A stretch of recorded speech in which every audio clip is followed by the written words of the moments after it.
Bismillah ar-Rahman ar-Rahim. Wassalamu alaikum wa rahmatullah. Welcome to Spirit of Islam. I am your host, Ashraf Zaghloul. A few weeks ago, we taped a show about istighfar, which means forgiveness. And we had a lot of feedback and a lot of Muslims saying we didn't know how important it is and it added a lot of value to their life. And so inshallah today we will talk about a topic that's related and as important as istighfar, which is taqwa, meaning observing Allah subhanahu wa ta'ala. And we'll find how important taqwa is and how it helps us in our day-to-day life, inshallah. I'd like to introduce my guest today, Brother Mohammed Jeghbir. Assalamu alaikum. Wa alaikum assalam wa rahmatullahi wa barakatuh. As we mentioned, you got a lot of feedback about istighfar and people realizing how important it is. And today, inshallah, we'd like to talk about taqwa. Could you give us what's your understanding of taqwa? Yes. أعوذ بالله من الشيطان الرجيم. بسم الله الرحمن الرحيم. التقوى in Arabic language means either observing Allah subhanahu wa ta'ala and protect yourself from His wrath or anger and do the things that He loves. Yes. And there are two meanings to this word in Arabic. There is the linguistic meaning and there is the Shar'i meaning, or which is Islamic meaning. The first meaning, it means to protect yourself from the word waqa. It means have a shield, to shield yourself from something. Yes. To make wiqaya or protection. The other meaning also about try to put something between you and the punishment of Allah subhanahu wa ta'ala. This is language meaning, yes. Linguistic meaning. Mm-hmm. But the meaning of shar'an, the shar'i meaning, which is the Islamic way of being taken as it is, mm-hmm. was explained the best way by Ali ibn Abi Talib radiyallahu anhu, which he said, mm-hmm. He said, ittaqillah waj'al baynaka wa bayna ghadab Allahi wiqa.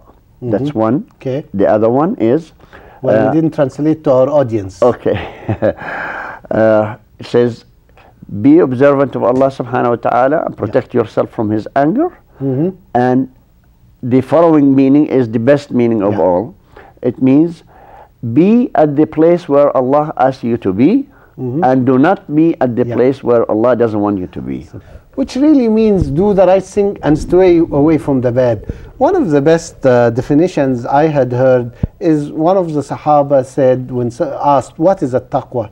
Somebody told him, did you ever walk in a field that's full of thorns? He said, yes. He said, what do you do? He said, I watch every step. He said, this is a taqwa. Watch every step. Make sure you are doing the right thing and stay away from the wrong thing. And however, we as humans will do mistakes because we are. And this is where istighfar comes in to complement the taqwa. Right. So a taqwa is you do your best to do the right thing, and istighfar, if you do the wrong thing, quickly ask for forgiveness, and inshallah, Allah subhanahu wa ta'ala will forgive you. Definitely. It's the idea also, just to bring something as statistically written in the Quran, the word taqwa in its different formation, it was mentioned in the Quran exactly 258 times. Subhanallah. And because it was has so much weight in it that Allah subhanahu wa ta'ala kept reminding us with it. In some ayats, Allah mentioned the same word 2 times or 3 times in the same ayah. And Allah started the Quran with the Surah Al-Baqarah, the cow, with first ayah, Alif Lam Mim, ذَلِكَ الْكِتَابِ لَا رَيْبَ فِيهِ هُدًى لِلْمُتَّقِينَ.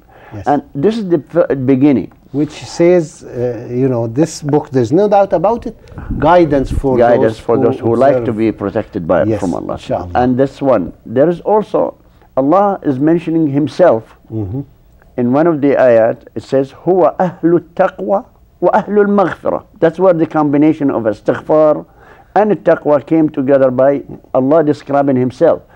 If you want taqwa, ask Allah for taqwa. If you want maghfirah, ask Allah for maghfirah. May Allah subhanahu wa ta'ala grant us both and everybody, inshallah, taqwa. And as it says in the Quran, ittaqullah haqqa tuqatuh. Observe Allah as much as He deserves. Right. And subhanallah, of course, the Sahaba, when they heard this ayah, said, Ya Rasulullah, how could we? We can never fulfill this responsibility. So he reminded them of the other ayah, وَاتَّقُوا اللَّهَ مَا اسْتَطَعْتُمْ. Observe Allah as much as you can. And this is the most important thing, so do your best. And this is what life is about. Allah subhanahu wa ta'ala says in the Quran, Allah yuhibbul muhsinin. Allah loves those who keeps improving. So mastata'atum, as much as you can, is, you know, watch Allah and keep improving. Yes. And part of the improvement also, trying to save something for the latter days. Yes. It's like a person working somewhere and he has put aside some of his earnings for the days of, you know, emergencies.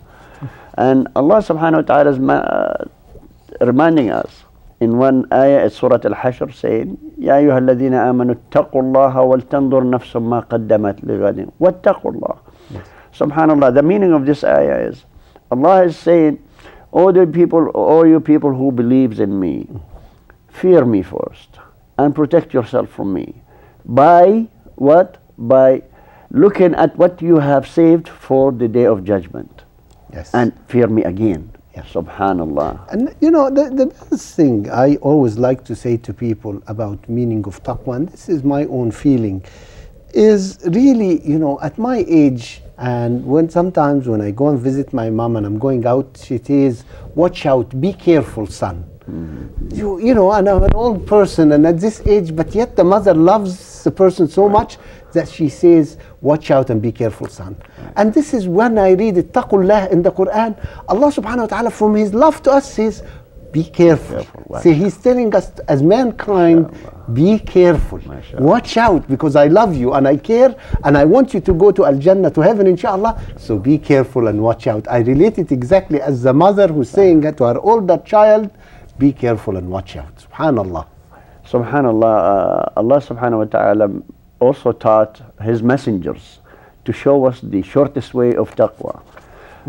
So our Prophet Rasul sallallahu alaihi wasallam told us so many things that if you really take it for granted, because Allah is mentioning that in the Quran, especially when you are dealing with people.